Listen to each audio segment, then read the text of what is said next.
मंत्री जी, प्राकृतिक खेती किसान के लिए जरूरी क्यों है?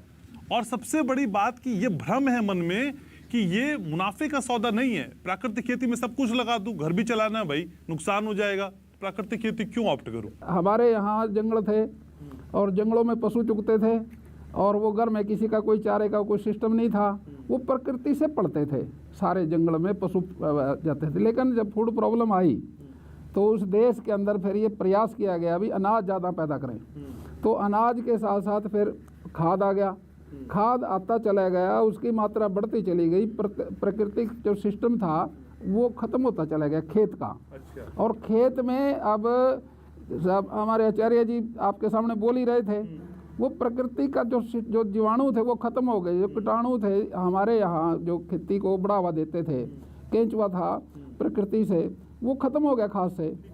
तो हम अगर खाद डालना छोड़ दें, प्रकृति के हिसाब से चलें, तो हमारा अनाज कम नहीं होगा। अब हमारे खेत हैं, खेत में धान होता है और गेहूं होती है, सब्जी होती है, साग होता है, जो भी होता है, हम अनाज ले लें, वेस्टेज ना लें उसके, वो खेत को दे दें।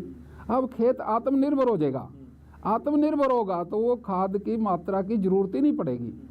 अभी कोई डेटा है सर हमारे पास इस प्रदेश को लेके कि कितने किसान इसके लिए ये 2022 से हमारी सरकार ने प्रयास किया जी। वो उसके अंदर पोर्टल भी हमने चालू किया भी है। डेटा लाए हैं? हाँ, डेटा है हमारे पास।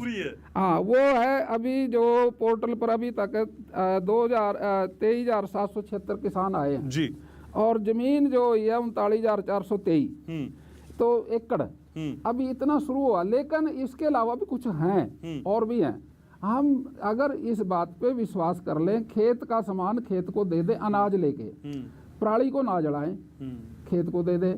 गेहूं का जो वेस्टेज है भूसा बनाने के बाद जो बचे उसमें आग ना लगाएं, वो खेत को दे दें। हरा हमारी सरकार करती है, अभी हम हरा खाद भी करें, उसमें बोएं, वो उसको दे दें, तो खाद की जरूरत ही नहीं पड़ेगी। हमारा अनाज प्रकृति से ज़्यादा पड़ता है। जैसे सृष्टि में चांद सितारे चल रहे हैं, प्रकृति से चल रहे हैं, ये हमारी खेती क्यों नहीं हो सकती फिर प्रकृति से? ये तो छोटा सा काम है, इतना संसार चल रहा है प्रकृति से। तो खेती भी प्रकृति से पहले चलती थी और वो हमने ही उसका स्वरूप बदल दिया था विकास के नाम पे, फिर हमने दोबारा वहीं आना पड़ेगा।